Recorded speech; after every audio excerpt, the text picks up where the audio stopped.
Hello प्यारे बच्चों, दिशा दृष्टि यूट्यूब चैनल पे आप सभी का एक बार फिर से स्वागत है।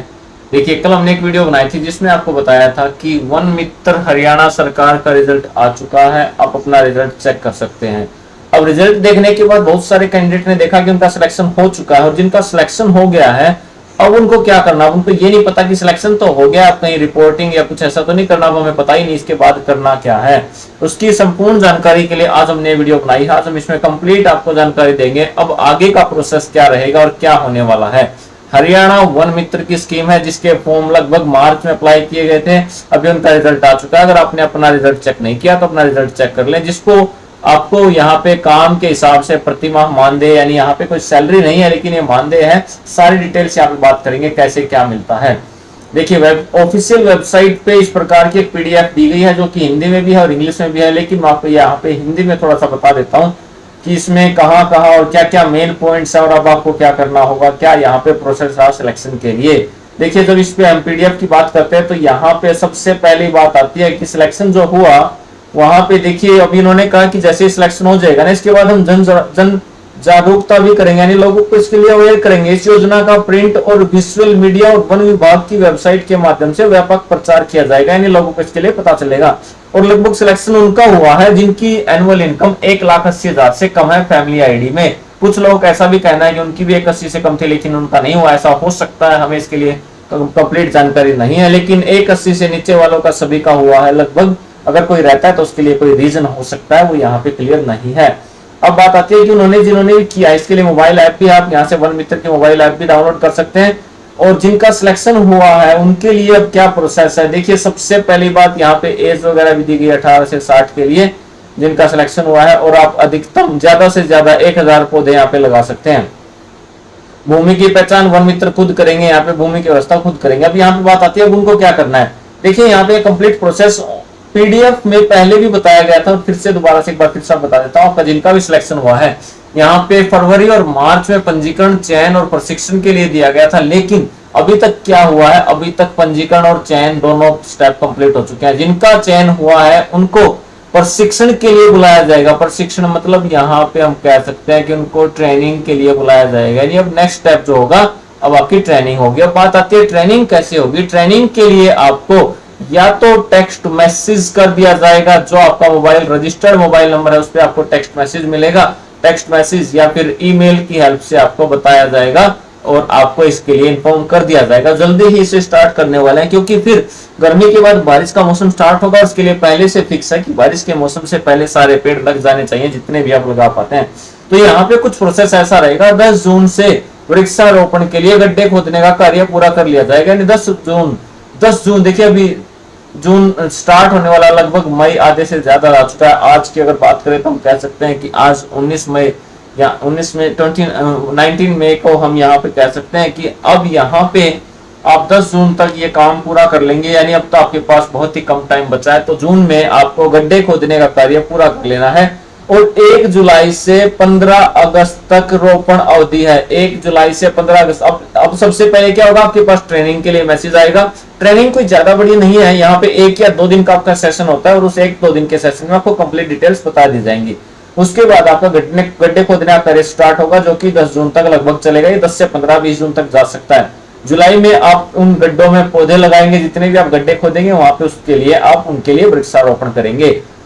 31 अगस्त तक वृक्षारोपण, सत्यापन और जियो टैगिंग का कार्य पूरा होगा। यानी ऐप की सहायता से आप जियो टैगिंग करेंगे ताकि आप बता सके आपने कितने पेड़ लगाए। कोई देखने नहीं आने वाला है, लेकिन आपको जियो टैगिंग करनी है। उसके बाद आपकी वेरिफिकेशन होगी। और सितंबर से अप्रैल, यानी आने वाले जो सितंबर होगा उससे लेकर नेक्स्ट ईयर के अप्रैल तक वृक्षारोपण का रखरखाव और संरक्षण करना है, उनकी देखभाल करनी है। फिर आपको लगाने के बाद सितंबर में आपको पता है कि बारिश अच्छी होती है यहाँ पे। अगस्त सितंबर में बारिश स्टार्ट हो जाती है अगस्त के आसपास। तो यहाँ पे उस टाइम आप कह सकते हैं कि आपको सिर्फ उनकी देखभाल करनी है, कितने आपके पास रहते हैं। अब दूसरा, तीसरा और चौथा वर्ष क्या करना है, ये था पहले वर्ष का आपका जो काम है प्रथम वर्ष के लिए। और दूसरे वर्ष के लिए आपको क्या करना है, वृक्षारोपण का सिर्फ रख रखाव करना है, वहां पे सिर्फ रख रखाव होगा। और देखिए, पहले बात करें यहाँ पे जो पैसा कहते हैं ना, पैसा और मोटिवेशन होता है। मोटिवेशन तो हमारा रह ही गया, वो कैसे कितना आएगा। तो यहाँ पे जून का जो अंतिम सप्ताह है ना, इसमें आपको अच्छी बात यह है कि पैसा साथ के साथ मिलता रहेगा काम के अकॉर्डिंग। जून के अंतिम सप्ताह में जियो टैगिंग और मोबाइल ऐप पर वन मित्र द्वारा गड्ढों का फोटोग्राफ अपलोड करने पर 20 रुपए प्रति गड्ढा आपको मिल जाएगा। यानी जैसे ही आप गड्ढे खोदते हैं आपको 20 रुपए प्रति गड्ढा, यानी आपने अगर 1000 गड्ढे यहाँ पे खोद दिए हैं तो यहाँ पे आपको 1000 गुना 20 यानी आपको 20,000 रुपए भेज दिए जाएंगे, जो कि एक अच्छी बात है कि साथ के साथ मिलते जाएंगे। जुलाई और अगस्त के अंतिम सप्ताह में वन मित्र द्वारा लगाए गए पौधों की जियो टैगिंग के बाद 30 रुपए प्रति पौधा फिर से आएंगे। यानी जब आपने 1000 गड्ढे खोदे हैं तो अपने पौधे भी 1000 ही लगाए हैं और 1000 गुना 30 करोगे तो यहाँ पे क्योंकि एक के 30 रुपए यहाँ पे फिर आपको 30,000 रुपए फिर से आपको मिलेंगे, यानी आपको मिल जाएंगे 50,000 रुपए। और ये आपको कब तक मिलने वाले हैं? अगस्त के अंतिम सप्ताह तक ये आपको मिल जाएंगे। इसके बाद सितंबर के महीने का अंतिम सप्ताह, अब सितंबर से आपके पौधे का रखरखाव स्टार्ट होगा। रोपण के रखरखाव और संरक्षण के लिए 10 रुपए प्रति जीवित पौधा। अब जो पौधे आपके पास जीवित होंगे ना, 1000 में से हो सकता है आपके 900 पौधे जीवित हो, तो 900 में से आपको 10 रुपए प्रति पौधा यानी 9000 रुपए आपको फिर से मिलेंगे उनके रखरखाव के लिए। और दूसरे वर्ष की अगर बात करते हैं तो हर महीने के अंतिम सप्ताह, हर महीने के अंतिम सप्ताह, देखो इस बात को ध्यान रखना है, हर महीने का तो लास्ट वीक होगा, 8 रुपए प्रति जीवित पौधा। ये भी यहाँ पे विशेष है, जीवित पौधा। जितने भी पौधे आपके वहां पे सेफ होंगे, जीवित होंगे, उनमें 8 रुपए पर पीस पर पौधा मिलेगा। तीसरे वर्ष में देखिए ये तो बिल्कुल फ्री के मिलते जा रहे हैं, वहां तो आपको सिर्फ उनकी देखभाल करनी है, उससे ज्यादा कुछ भी नहीं करना है। 5 रुपए प्रति जीवित पौधा हर महीने के अंतिम सप्ताह को तो तीसरे वर्ष के लिए, और चौथे वर्ष के लिए भी 3 रुपए प्रति पौधा। और यहाँ पे देखिए क्लियरली ये भी बताया गया था कि पौधारोपण के बाद जब ये 3 से 4 साल जब वो पौधा हो जाता है, वो अब आपको पता है वो बड़ा हो जाएगा, तो यहाँ पे वो पौधा उसी संबंधित भूमि का जो वृक्षारोपण जहाँ पे किया गया है उसी के मालिक का हो जाएगा, यानी फिर मालिक अपनी संपत्ति के रूप में देखभाल करेगा। और 25 रुपए प्रति पौधे का मानदेय वन मित्र को प्रोत्साहन के रूप में दिया जाएगा यदि लगाया गया वृक्ष स्वयं उन वन मित्रों की भूमि, यानी आपने अगर अपनी ही भूमि पर लगाया तो उसी वृक्ष का स्वामी माना जाएगा, यानी आपका वो पेड़ हो जाएगा अगर आपने अपनी भूमि पर लगाया है। आगे के प्रोत्साहन के लिए उसे वृक्ष के स्वामी के रूप में स्वीकार्य होंगे।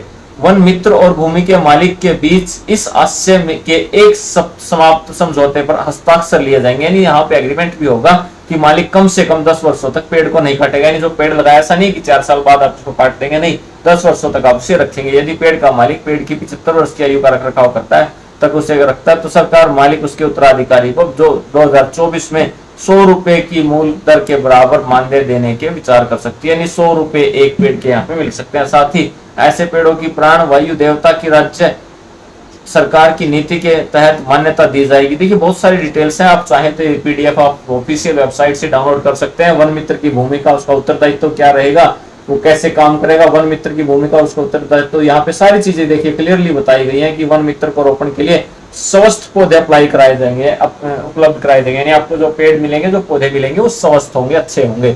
वन मित्र को वृक्षारोपण की तकनीकों, रखरखाव, संरक्षण और मानक संचालन प्रक्रियाओं की तैयारी के लिए खरपतवार कटाई, सिंचाई, ठंड से पौधों की सुरक्षा के उपाय और बुनियादी प्रशिक्षण भी दिए जाएंगे, इनको बताया जाएगा, ट्रेनिंग दी जाएगी।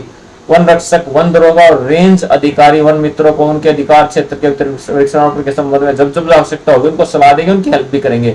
वन मित्र द्वारा किए गए वृक्षारोपण के सफलता प्रतिशत के मूल्यांकन का दस्तावेजीकरण भी किया जाएगा। इस प्रकार से आप कह सकते हैं हरियाणा सरकार की एक बहुत अच्छी स्कीम है जो कि वन मित्र हरियाणा के नाम से जानी जाती है। और इसी प्रकार की ताजा अपडेट्स के लिए हमारे साथ जुड़े रहिए। अभी भी आपका कोई डाउट रहता है, मुझे लगता है मैंने आपके लगभग अभी तक जितने डाउट्स आए थे ना, जितने भी कमेंट्स आए थे, मैंने वो सारे पूरे कर दिए। अभी भी कोई डाउट रहता है तो मुझे बताइए, मैं आपका डाउट जरूर लूंगा। यहाँ पे कोई भी डाउट आपका नहीं बचेगा। इसी प्रकार से अगर आपको वीडियो पसंद आती है तो लाइक शेयर सब्सक्राइब जरूर करें, अपने फ्रेंड्स को भी शेयर करें ताकि अपना रिजल्ट चेक करें और उन्हें भी पता लगे वन मित्र की स्कीम क्या है। Thank you.